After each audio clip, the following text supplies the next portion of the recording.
So today we'll be talking about how to graph a parabola with standard form.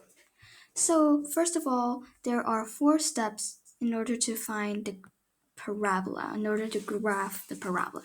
So first we have the shape, so we need to find out the shape first, and then we can find out the y-intercept, the x-intercept, and last but not least, we have to find the vertex. So the vertex is, for example, if this is a parabola, the vertex is right in the middle, and the vertex is a coordinate. So it could be, for example, 4, comma 2, something like that. So let's first focus on the shape. So as you can see, this is the equation, and we see that there is a negative sign in front. So whenever there is a negative sign in front, that means that the parabola is going downwards. So it's going like this. But if there is no negative sign in front, which is just x squared minus 2x plus 3, then the parabola will be upwards. But since it is a negative, so we know that it is going downwards. So it's like this. Now we're moving on to the y-intercept. So if you remember last time we talked about quadratic functions and that there are three different types of forms. So there is vertex form, there is standard form, and last but not least, there is factored form. And as you can see, this equation here is a standard form. And if we take a look at the general standard form equation, it is y equals to ax squared plus bx plus c. And if we take a look at the line equation, which is y equals to mx plus b, or some people call it c, we know that this b or c here is the y-intercept. And notice that here there is also a c here. So that means that this is the y-intercept. And if we take a look and if we compare this equation to this equation, we know that the 3 here is also the y-intercept.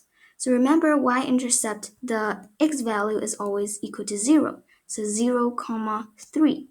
And then we can plot it, and it's right here. So this is the y-intercept. So now we're moving on to the x-intercept. So this is a standard form, and we can see that there is an x squared here, which makes it really hard to solve for x. So for x-intercept, in order to find the x-intercept, we have to find the x value. And because there is an x squared here, it makes it harder to find x. So you want to get rid of this. And how do we get rid of this x squared? So in order to get rid of this x squared, we need to first change this form, the standard form. We have to change it to a factored form. So from standard form, we have to change it to factored form. So I'm going to rewrite this equation. Y equals to negative x squared minus 2x plus 3. Now, before we start factoring, we have to be very careful of the negative sign here. So we have to always be careful of the negative sign here. So we can rewrite this equation, but I want to leave the negative sign out.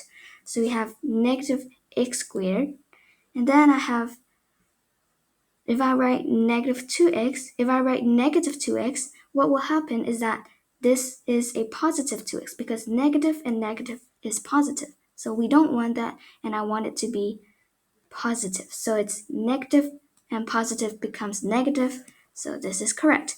And now we move on, and it is negative 3 because negative and negative is positive. So it's negative 3. And now we can start factoring. So remember that we have to make a list of possibilities of all the products of negative 3. So we have 3 times negative 1 or negative 3 times 1. Now, why is there a negative sign in here? Because we know that it is a negative 3, we know that one of the products is definitely a negative. But how do we know which one is correct? So here is positive 2. And we want to know if 3 minus 1 is 2 or is negative 3 plus 1 is 2. Well, this is correct because 3 minus 1 is positive 2. So we have plus 3 and minus 1. Now be very careful. We we have to write the negative sign here. It's very careful. A lot of people miss this negative sign here, and that makes everything wrong. So it has, remember to write down the negative sign here. So since we're not done yet, but we're very close to finding out the x-intercepts. Now, when there is an x-intercept, we know that the y value is always equal to 0. So we're going to write equal to 0. Now, if something times something is equal to 0, we know that one of them is equal to 0. So for example, I have 0 times 5 is 0, or 284 times 0 is still 0. So we know, so whenever the answer is 0, one of them or both of them has to be 0. So let's say x plus 3 is 0. So if x plus 3 is equal to 0, then x is going to be equal to negative 3. Now, if x minus 1 is equal to 0, then x is positive 1. So we know that the x-intercepts, we know that x is equal to negative 3, which is here, and x is equal to 1, so it's here. So now we're done with the x-intercept and we want to focus on the vertex. So for the vertex, there are two things we need to find. We need to find the axis of symmetry and the minimum or maximum value. So the axis of symmetry, because it is a parabola, the axis of symmetry is something that is the axis of symmetry is the x value of the vertex, because remember the vertex is a coordinate and the axis of symmetry is the x value. So the axis of symmetry, we know that a parabola is symmetrical. So if we divide the parabola up like this, if we divide it up, then this side is symmetrical to the other side. So in order to find axis of symmetry, we want to add the x values and then we want to divide it. So we have negative 3 plus 1 and divided by 2 because I want half because it's symmetry. So I want half of it, so I divide it by 2. So negative 3 plus 1 is negative 2 over 2. And that is the same as negative 1. Now, for the minimum and maximum value, that is the y value of the vertex. So again, the vertex is a coordinate. So the y value is the minimum or maximum value. So how do we know if it's a minimum or a maximum value? So we know that from the shape, it is downwards. So whenever it is a downwards, there is a maximum value. It's the highest point maximum value. A lot of people are wrong because a lot of people think that, oh, it's downwards, then that means it's minimum. But it's wrong. Well, if it's downwards, there is a maximum. And if it's upwards, there is a minimum. So I'm going to circle maximum value.